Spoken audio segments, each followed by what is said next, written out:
Current GK में heading डाल दीजिए आईटी राजस्थान में, या ऐसे लिखिए राजस्थान व सूचना प्रौद्योगिकी।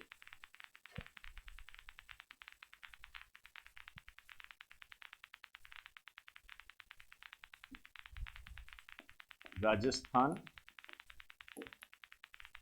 व सूचना प्रौद्योगिकी।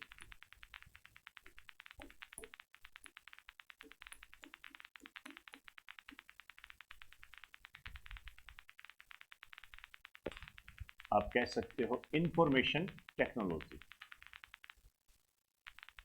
Information technology. पहले तो छोटी मोटी बातें कर लेते हैं अपने, जैसे एक तो हमें ये पता होना चाहिए कि नेशनल टेक्नोलॉजी डे कब मनाया जाता है। नेशनल टेक्नोलॉजी डे, राष्ट्रीय प्रौद्योगिकी दिवस,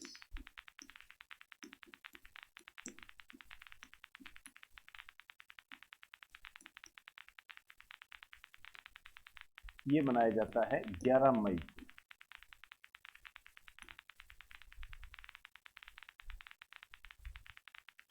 11 मई को मनाया जाता है नेशनल टेक्नोलॉजी। एक आपको ध्यान देना है, राजस्थान सूचना व प्रौद्योगिकी दिवस कब मनाया जाता है, ये क्वेश्चन आ भी चुका है। राजस्थान सूचना व प्रौद्योगिकी दिवस, आप कह सकते हो राजस्थान आईटी डे।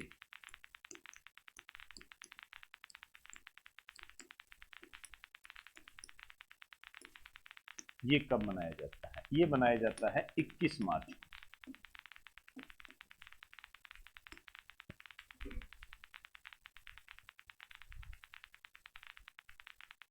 जो प्रौद्योगिकी दिवस है वो 21 मार्च को मनाया जाता है। इसके साथ साथ एक दिवस और है मेरे पास, जो कि आईटी से तो संबंधित नहीं है लेकिन वो महत्वपूर्ण है। वो है राजस्व दिवस, रिवेन्यू डे। रिवेन्यू डे जो मनाया जाता है, ये मनाया जाता है 15 अक्टूबर को। तो एक ऐसे कीजिए, आप थोड़ा सा अलग दिखेगा, ये नोट डाल के लिख दीजिए राजस्व दिवस, रिवेन्यू डे, ये 15 अक्टूबर को मनाया जाता है। रिवेन्यू डे 15 अक्टूबर। और ये जो मनाया जाता है राजस्थान राजस्व विभाग के द्वारा, तो पर्टिकुलरली ये राजस्थान को ज़्यादा डेडिकेट है। लिख दीजिए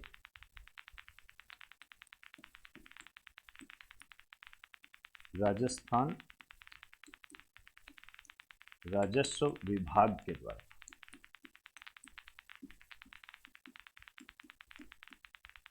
इसके द्वारा ये मनाया जाता है। अब क्यों मनाते हैं, लिख दीजिए यहाँ पर, क्योंकि 15 अक्टूबर, क्योंकि 15 अक्टूबर 1955 को, क्योंकि 15 अक्टूबर 1955 को राजस्थान काश्तकारी अधिनियम लागू हुआ था। राजस्थान काश्तकारी अधिनियम लागू हुआ।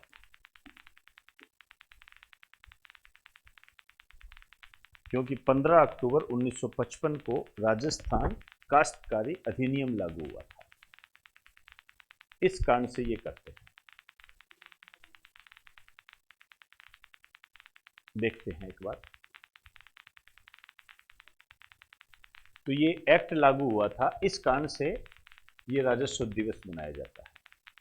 अब मैं इसको जोड़ना चाहूँगा वर्तमान में एक योजना से, और योजना है राजस्थान जन आधार योजना। ध्यान रखना पड़ेगा इसके बारे में। फिर मैं इसको नए जो आंकड़े हैं उनके साथ इसको कोरिलेट करूँगा। आजकल आप जानते हो आंकड़ों पे क्वेश्चन ज़्यादा आने लगे, तो मेरी बात को बहुत ध्यान से समझना। इसको इस वे से कैटेगराइज मत करना कि बोरिंग है या अच्छा है या बुरा है या बेस्ट है, इट्स नॉट इम्पोर्टेंट। इंपॉर्टेंट ये है कि आपके एग्जाम में आता है, ये सिंपल सी बात है, ये ध्यान रखना पड़ेगा आपको। जैसे लिख दीजिए राजस्थान जन आधार योजना।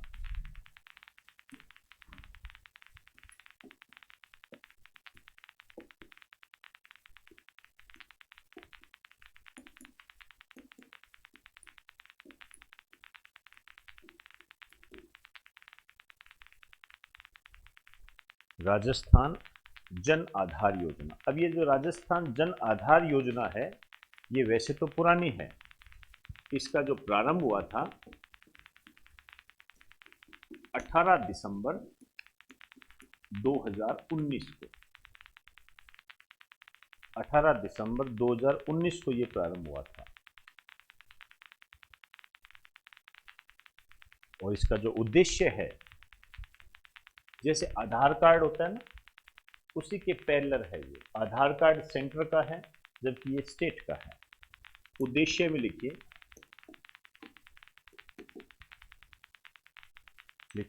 राजस्थान के प्रत्येक परिवार को, तो इस योजना की इकाई क्या है? परिवार, फैमिली। राजस्थान के प्रत्येक परिवार को एक नंबर, एक कार्ड, एक पहचान, एक नंबर, एक कार्ड, एक पहचान देना।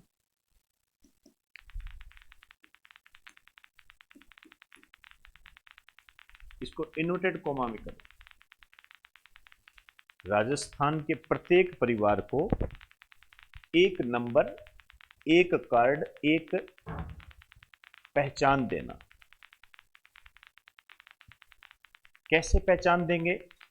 एक तो जो जनसांख्यिकी है, पब्लिक स्टैटिस्टिक्स, इसके अलावा जो सोशल और इकोनॉमिक इंफॉर्मेशन है उनकी, वो सारा डेटाबेस तैयार करके उसके अंदर सारे डेटा होंगे। तो लिख दीजिए जनसांख्यिकी, इसके नीचे लिखना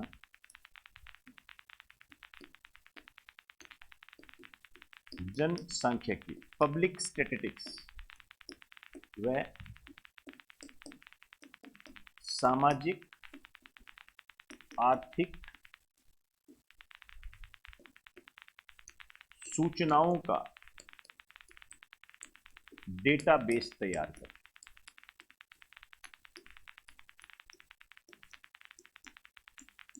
सूचनाओं का डेटाबेस तैयार करके, जनसांख्यिकी व सामाजिक आर्थिक सूचनाओं का डेटाबेस तैयार करके। अब इसमें क्या है कि कितने अंकों का नंबर होगा। यदि हम पुराने क्वेश्चन पेपर देखते हैं तो उसमें आपसे ये पूछा गया है कि आधार कार्ड में कितने अंकों का नंबर होता है, ये क्वेश्चन आया हुआ है। तो उसी तरीके से यहां पर क्वेश्चन बनते हैं, लेकिन यहां थोड़ा सा अलग है। इसमें क्या है, जैसे परिवार के लिए तो 10 अंक के परिवार पहचान संख्या होगी। इसमें ऐसे लिखिए, जैसे परिवार है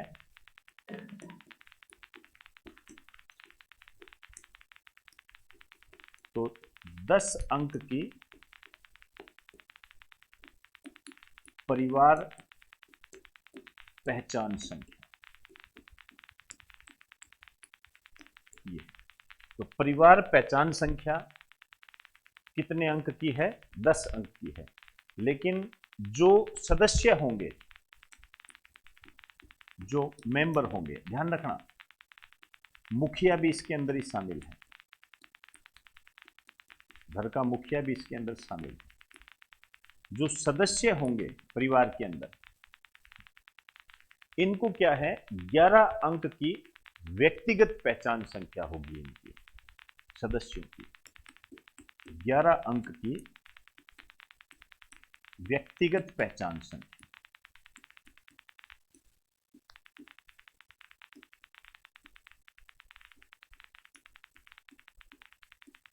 पहचान संख्या 11 अंक की व्यक्तिगत पहचान संख्या। क्लियर हो रही है सारी बात? और मुखिया किसको बनाया गया है इसमें? महिला। ठीक है, एक लाइन लिख दीजिए,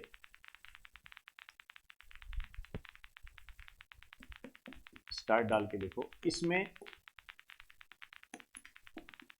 परिवार का मुखिया महिला को बनाया गया, महिला को बनाया गया।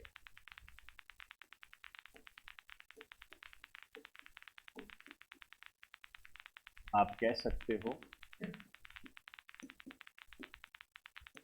महिला सशक्तिकरण को बढ़ावा, वुमेन एम्पावरमेंट को बढ़ावा।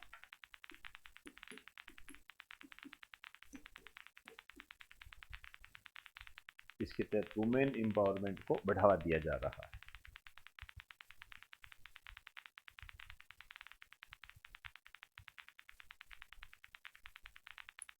अब देखिए, ये जो आधार कार्ड योजना है, इसका जो आदर्श वाक्य है, मोस्ट इंपोर्टेंट है ये। इसका आदर्श वाक्य है, मेरा अधिकार मेरे हाथ।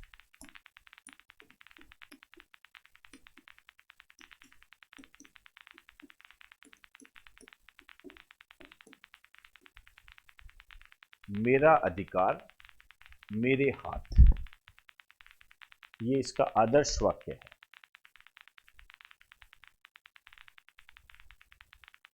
अब आप देखिए, यदि हम कहें एक डाटा की तरफ, तो एक हमने आकलन मानना पड़ेगा। अभी तक हमारे पास में जो डाटा है वो सितंबर 2022 की अंतिम स्थिति के आधार पर है।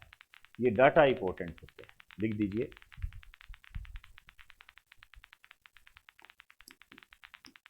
ऐसे लिखो, नवीनतम आंकड़े, डाटा सितंबर 2022 की अंतिम स्थिति।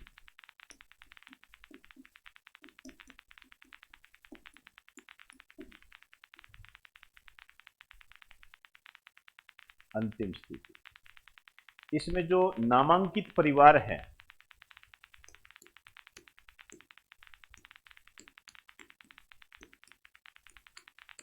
इनकी संख्या आपको ध्यान रखनी पड़ेगी, तो लगभग इतने से ही होते हैं। ये है 1.93 करोड़, 1.93 करोड़। यदि हम परिवार की बात करें तो उस परिवार की संख्या को देखें तो 1,93,00,000, मोटे तौर पर आप कह सकते हो 2 करोड़। कोई हैरत की बात नहीं है, हो सकता है आपके ऑप्शन में 2 करोड़ आ जाए। ऐसी आपको स्थिति रखनी पड़ेगी, क्योंकि एक्यूरेट हम वैसे भी याद नहीं रख सकते। तो मोटे तौर पर 2 करोड़ है। और यदि हम इसमें सदस्यों को देखें तो आप 7.5 करोड़ कह सकते हो, 7.5 करोड़। एक्यूरेट की बात करें तो 7.48 करोड़।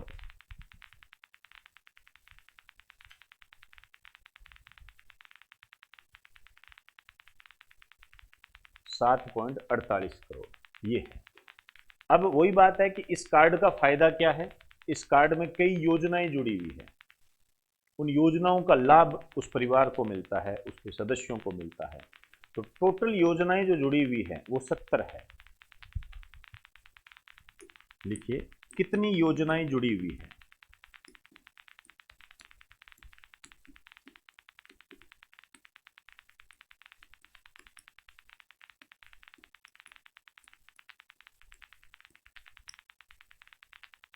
ये है 70।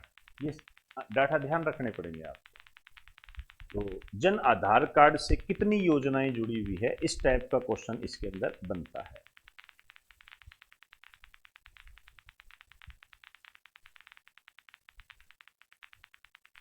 तो एक तरीके से योजनाओं का लाभ देने की दिशा में उठाया गया ये कदम है, और इसका आइडेंटिटी कार्ड के रूप में भी इस्तेमाल किया जा सकता है। लिख दीजिए एक लाइन, इसका उपयोग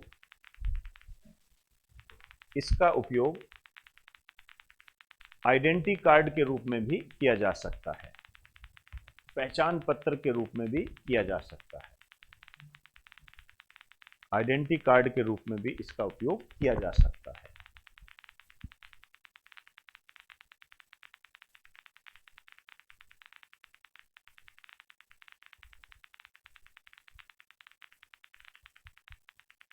एक लाइन और लिख दो, इसके माध्यम से भ्रष्टाचार को कम किया जा सकता है, कम किया जा सकता है।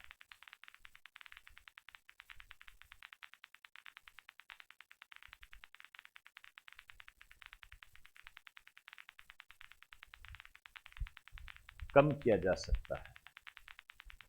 जैसे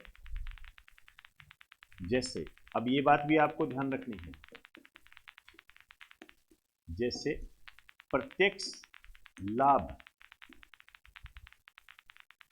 जैसे प्रत्यक्ष लाभ हस्तांतरण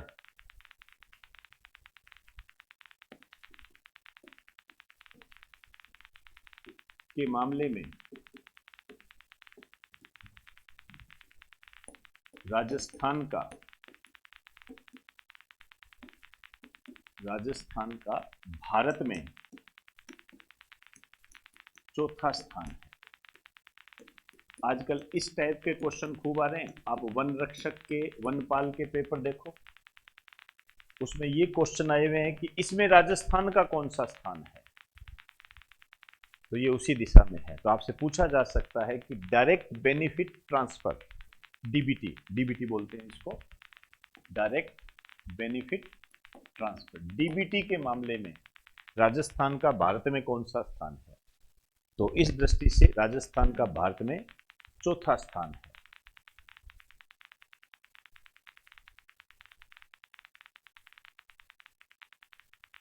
₹50,000 करोड़ से अधिक ट्रांसफर किए जा चुके हैं। लिख दीजिए एक डाटा और, लिख दीजिए अब तक लाभार्थियों के बैंक खातों में, अब तक लाभार्थियों के बैंक खातों में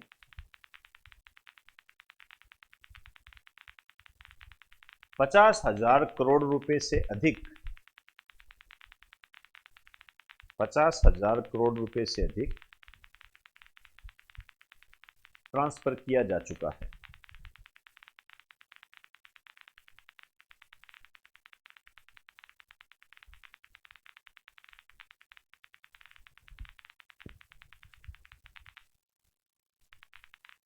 किया जा चुका है। अब इसी से मिलता जुलता एक शब्द है,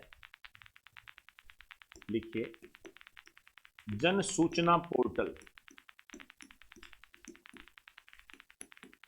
जन सूचना पोर्टल, अभी हम जन आधार योजना कर रहे थे, जन सूचना पोर्टल ये जो लॉन्च किया गया था,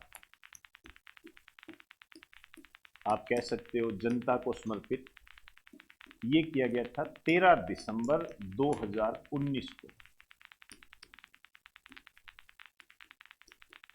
आरटीआई एक्ट 2005 के तहत।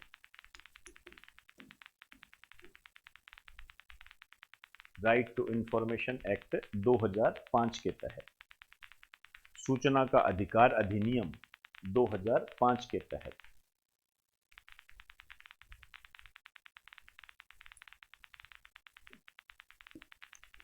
एक और महत्वपूर्ण बात है, इस प्रकार का पोर्टल लॉन्च करने वाला राजस्थान भारत का पहला राज्य है।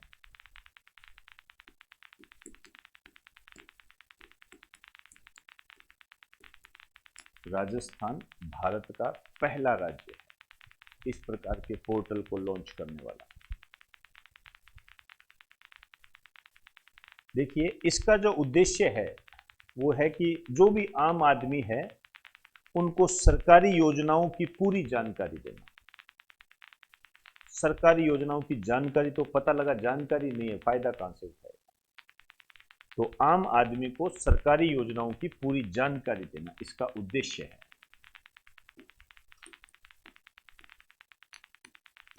लिखिए आम आदमी को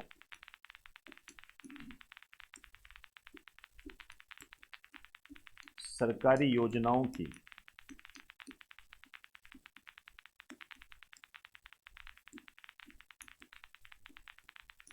पूरी जानकारी है।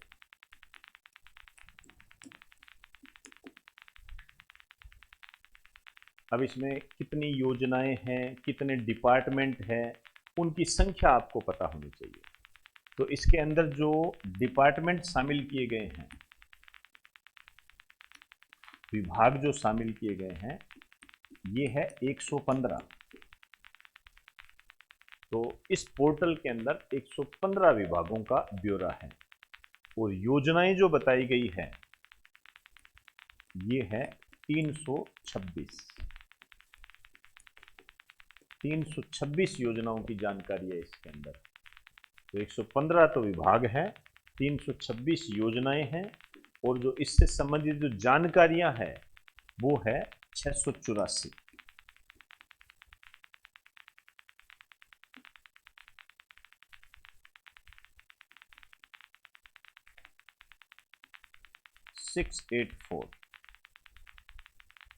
इतनी जानकारियां हैं ये है सारी स्थिति। इसका भी एक थीम है, इसकी थीम है आपकी सूचना आपका हक। लिखिए, एक तरीके से इसकी थीम है ये।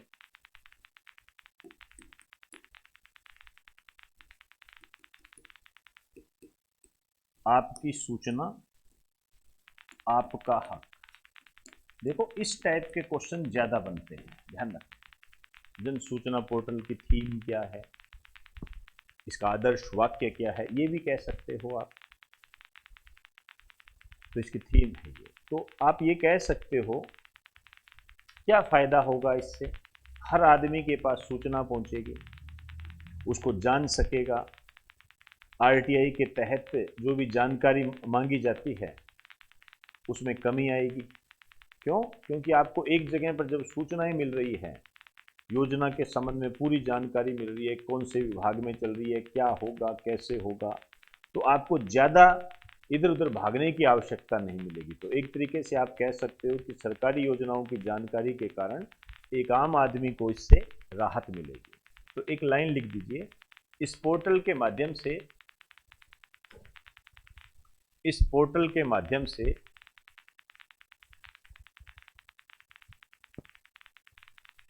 आम आदमी को राहत मिलेगी। आम आदमी को राहत मिलेगी और आरटीआई से सूचनाओं की जानकारी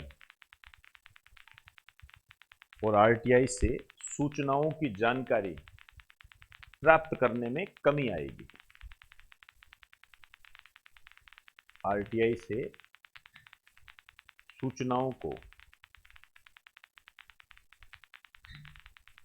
से सूचनाओं की जानकारी प्राप्त करने की संख्या में कमी आएगी। होगी बात सारी।